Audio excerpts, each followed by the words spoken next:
ತಿಪಟೂರಿನಲ್ಲಿ ಕೊಬ್ಬರಿಯನ್ನ ಕದ್ದ ಖದೀಮರು.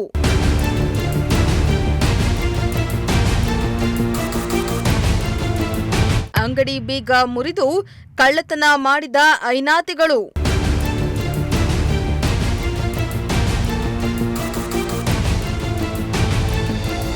ಕೊಬ್ಬರಿಗೆ ಇಡೀ ಏಷ್ಯಾದಲ್ಲೇ ಫೇಮಸ್ ಆಗಿರೋ ತಿಪಟೂರಿನ ಎಪಿಎಂಸಿಯಲ್ಲಿ ಖದೀಮರು ಕೈಚಳಕ ತೋರಿತು ಅಂಗಡಿ ಬೀಗ ಮುರಿದು ಕೊಬ್ಬರಿಯನ್ನ ಕಳ್ಳತನ ಮಾಡಿದ್ದಾರೆ. ಹೌದು, ಜನ ಚಿನ್ನ ಹಣವನ್ನ ಕದಿಯುವುದನ್ನ ನೋಡಿದ್ದೇವೆ. ಆದರೆ ಈ ಐನಾತಿ ಖದೀಮರು ಕೊಬ್ಬರಿಯನ್ನ ಕದ್ದು ಪರಾರಿಯಾಗಿದ್ದಾರೆ. ತಿಪಟೂರಿನ ಎಪಿಎಂಸಿ ಮಾರುಕಟ್ಟೆಯ ಮುಖ್ಯ ದ್ವಾರದ ಬೀಗ ಮುರಿದು ಒಳ ನುಗ್ಗಿದ ಖದೀಮರು ಬರೋಬ್ಬರಿ 3,635 ಕೆಜಿ ಕೊಬ್ಬರಿಯನ್ನ ಕದ್ದಿರುವ ಪ್ರಸಂಗ ಬೆಳಕಿಗೆ ಬಂದಿದೆ.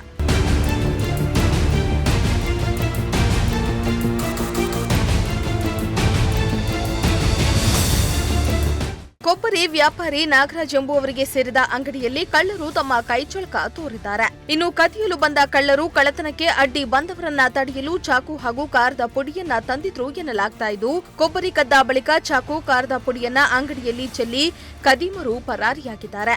ಈ ಸಂಬಂಧ ತಿಪಟೂರು ನಗರ ಪೊಲೀಸ್ ಠಾಣೆಯಲ್ಲಿ ಪ್ರಕರಣ ದಾಖಲಾಗಿದ್ದು, ಕಳ್ಳರಿಗಾಗಿ ಪೊಲೀಸರು ಬಲೆ ಬೀಸಿದ್ದಾರೆ. Bureau report, Prajashakti TV, Tiptur.